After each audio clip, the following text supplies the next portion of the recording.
All right, we're going to keep on going today with section 8.4, worksheet 2. Okay? It is exactly the same as last night's assignment. Do we all understand that? Exactly the same. So with that said, let's go ahead and start it. Okay? This is simplify completely by reducing or write irreducible if not possible. What does that mean? Irreducible if not possible. You're welcome. What's irreducible mean? I cannot factor it. There is no GCF. There is no binomials that are going to make this thing go any more in a simplified form. Do you all understand what I just said? Okay. So here we go. Number 1. This is simplify completely by reducing or write irreducible if not possible. When we have something that looks like this, the very first thing that I have a tendency to tell my students is to go ahead and you could write this and you could examine this and say, well, look at these numbers. All those numbers that I highlighted, what can you tell me about them? They're all reducible by 7. Do we see that? So we're going to do this problem exactly the way we did the problems previously. So step 1, do I have a GCF in the numerator? I do. What is the GCF? 7x squared. So if I pull out a 7x squared, out of each and every single term out of the top, 14x to the 5th divided by 7x squared leaves me with what? 2x to the 3rd. Very good. Plus, how about 35x cubed? If I pull out a 7x squared, what am I left with? 5x minus, how about a 21x squared? I'm sorry? Minus 3. The reason why is because 21 divided by 7 is 3, and the x squareds are going to do what? Cancel out. And this is all divided by 7x squared. Now, it asks for, if this one does not ask for restrictions for problems 1 through 4, does it? It doesn't ask for any restrictions. So all you have to do is simplify it. So what happens to this 7 and the 7 in the denominator? How about the x squared and the x squared? Cancel out, and so you're left with 2x cubed plus 5x minus 3. And it's done. Do we understand that? Makes sense. Okay? Same exact concept, number 2. Remember, our goal is to factor, okay? We have learned many different ways to factor, right? We also learned the quadratic formula. You do not want to apply the quadratic formula if you don't have to. The quadratic formula is used to find irrational roots. Do we all understand that? Roots that aren't simplifiable, right? Okay? So if I give you x squared minus 6x plus 3, all divided by x minus 4. Here's my question. Do I have a GCF in the numerator? No. Can I factor that into 2 binomials? Diane, you're shaking your head no. Why can I not factor that into 2 binomials? 3 is a prime number consisting of factors of 1 and 3. Are 1 and 3 ever going to give me 6? No, they're not. So what this means is x squared minus 6x plus 3 is as reduced as it goes, which means if I'm dividing that by x minus 4, this is my problem, and it is exactly irreducible. Your brain needs to start recognizing when things are factorable and when things are not factorable. Meaning, when can I simplify this? Is it already in its most reduced form? If it's not, can I go ahead and reduce it further? In this case, I couldn't go any further with this problem. Do we all understand that? Now, I will tell you problems 3 and 4. One of them is irreducible and one of them is not. And then one of them requires the sum or the difference of cubes formula. And we talked about that yesterday in class as one of the examples. So I'm going to let you guys do that one for you guys to do that by yourselves. Okay? So let's go on down to the next section of that homework assignment. And that says to simplify the following expressions, state any domain restrictions. Okay, so step 1. What did we learn yesterday with step 1? What did it say to do? Get rid of any negative exponents. Do you have any negative exponents in this problem? You do. So go ahead and put this thing over 1 and play the game of should I stay or should I go? So what the 4a to the negative 2, should that stay or go? It's going to go to the bottom. So this is going to be 4a quantity squared, and then the 6a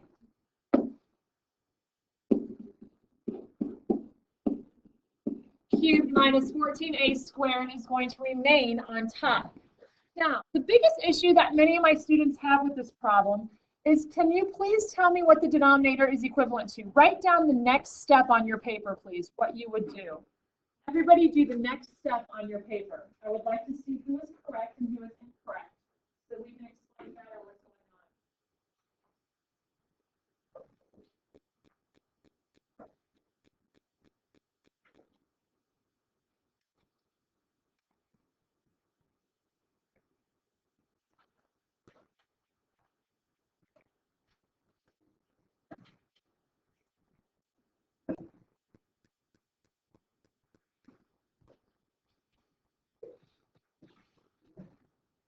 Did we all complete the next step? Okay, what is the numerator equivalent to? Numerator. The top. What's the top equal to?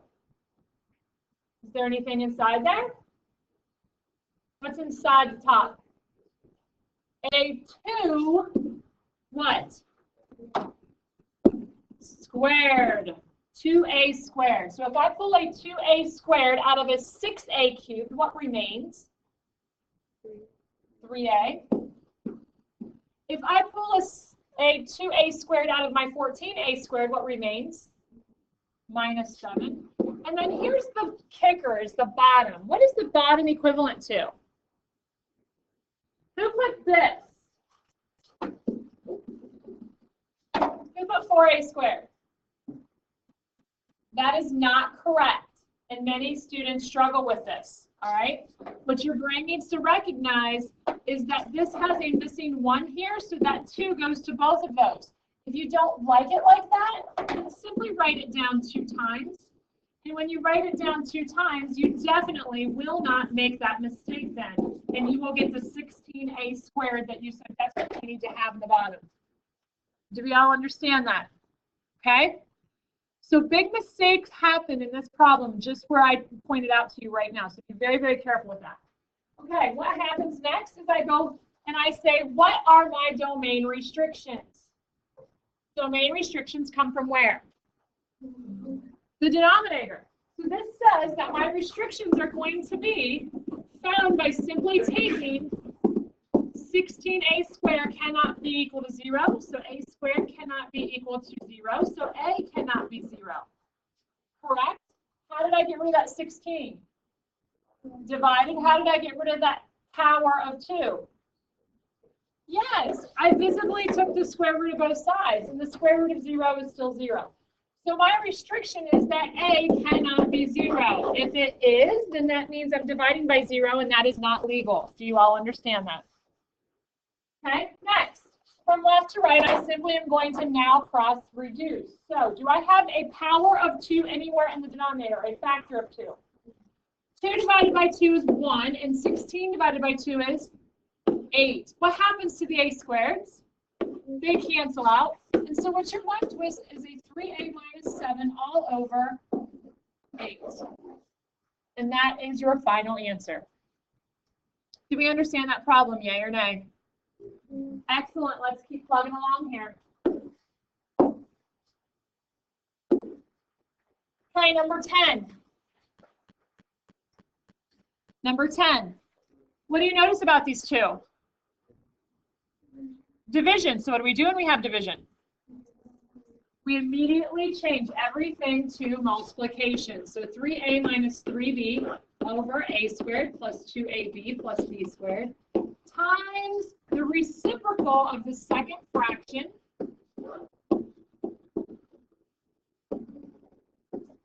Do we all understand? Yes or no, please? Thank you. Okay, so from here, what should I do? Do I have any negative exponents? I do not. So what's the next thing? I need to factor the numerator of the first fraction. So what is the common between 3a and 3b? A 3. So pull the 3 out, and what remains? A minus b. Correct. Good job. The denominator. Do I have a GCF? Do I have anything in common between all 3 terms? Is there an a and a b in each term? There is not. So there's nothing in common.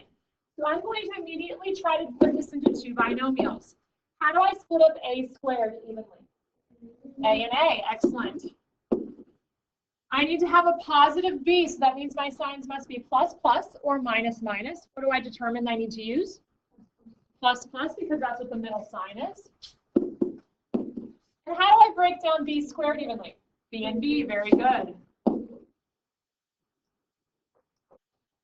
Okay, so go to the second fraction. The numerator in the second fraction is going to be, how do I break down a squared evenly? A and A. And how do I break down 2b squared? 2b and b, very good.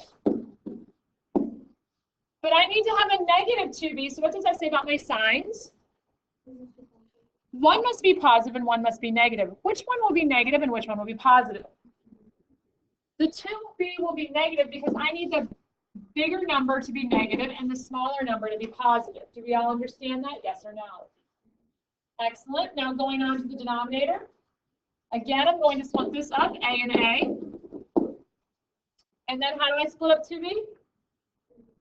2b squared is going to be 2b and b. And I need to have a positive 2b squared. So that means my signs must be plus plus or minus minus. Which one are they going to be? Minus minus, because the middle term is a negative. Do we all understand that? We golden? Okay, excellent. Now from here we're going to talk about restrictions.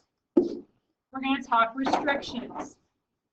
Now, this is often extremely confusing for students because there's two letters here. Correct? Don't let the two letters confuse you. Here's what you need to understand. A plus B cannot be 0. A plus B cannot be 0. A minus 2B cannot be 0. And A minus B cannot be 0. It's totally fine. So all you're going to do is simply solve for the letter A. So if I solve this for the letter A, this means that A can be anything but negative B. Do we all understand that? I have no idea what B is, folks, but here's what I'm telling you. If A is equal to negative B, they will create a 0 in the denominator, and is that allowed? No. Do we all understand that? This is exactly the same, so I can ignore that. And I'm going to say A cannot be equal to positive 2B as well. And going to the last one, A cannot be equal to positive B as well here. So those are my 3 domain restrictions. It looks a little funky, but that's okay. The biggest thing that your brain needs to grasp is a restriction means my denominator cannot be what value? 0. I can't be 0 in the denominator. And by solving for A in each one of these, I am finding exactly what A cannot be. Okay? Now, from left to right, we are going to go ahead and cross cancel, looking for commonalities that are in the top and the bottom. I have a 3 or a multiple of 3 anywhere in the denominator sitting single. I do not, so go to the next thing that's attached to the 3, which is going to be A minus B. Do I have an A minus B anywhere in the denominator? I do, and it's clear over here on the right-hand side. Cancel it out. Do I have an A minus 2B anywhere in the denominator? I do. It's directly below it. Do I have an A plus B anywhere? It is, and I'm going to cancel this one out right there. So what is left on top? 3 is the only thing remaining, and what is left on the bottom? A plus B. And that is done now. Do we understand that? Yes or no? Thomas? Because I had only 1 that I could cancel out on top, but how many did I have on the bottom? I had 2. So I can only cancel out what I have equal in both the top and the bottom. Good question. Any other questions remaining on this problem? Excellent. Let's move on to the last example I'm going to do, which is number 14. Number 14. What do I do first? I do have negative exponents. Am I allowed to have that? I am not. So the first thing I'm going to do is I'm going to go ahead and put this over 1. Putting this over 1 means that I am simply going to ask, should I stay or should I go? Correct?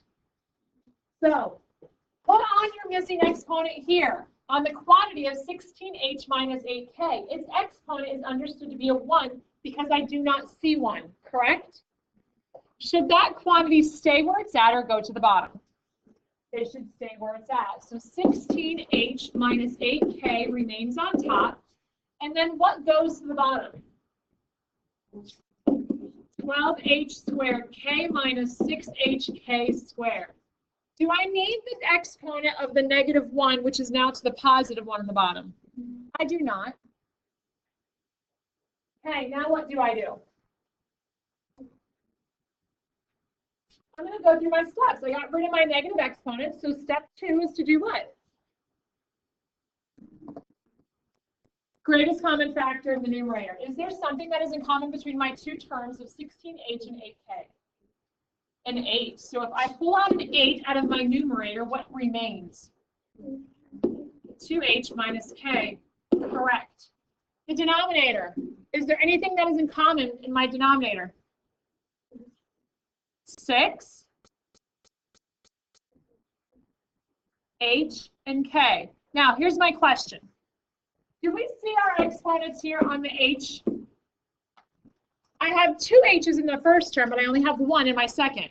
Guys, when you have multiple letters and you have the same letters in each one of them, you are going to take the smaller exponent that they share. Do we all understand that? The smaller exponent. Okay? So what this means is I am actually going to pull out a 6H and a K. And if I pull a 6HK out of each term, what remains from the first term? 2H. What remains in the second term? Minus K. Excellent job. Okay, so from here, what should we do? Restrictions. So I'm going to go ahead and I'm going to say, guess what?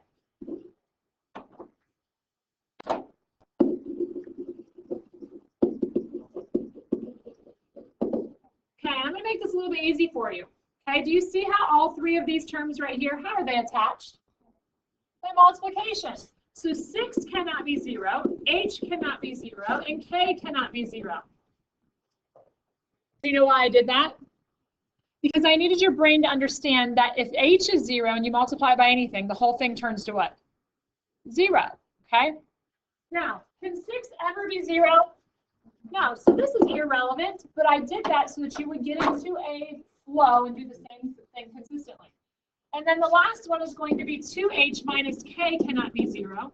So that means that 2H cannot be K. Do we all understand that? Now, do I care if you solve for H or K? I do not. Let's just solve for one of them. Both of them give you a domain restriction, and it doesn't matter. So my domain restriction says that H can't be 0, K can't be 0, and K can also not be 2 times H. Do we all understand that? Now, from left to right, I need to go ahead and start doing some reducing. Correct? So, what is in common? Look at my 8 that's hanging out there. What's in common between 8 and the bottom? A2. What is 8 divided by 2? What is 6 divided by 2? Do we all see that, yes or no? Do I have a 2H minus K? I do. So what remains up top? 4 is what remains. And what remains on the bottom? 3HK. And this is its most reduced form. Do you feel like you better understand yesterday and today's lesson after what I did today? We good? All right, what I'm going to do is I'm going to go ahead and I'm going to write the answers up on the board for today's assignment. And you guys have a good 10 solid minutes here to be working on this. Actually, what I may do is just put the answer key up on the board and you guys can go up and check every now and again. Any questions? Okay, the rest of the time is yours, folks.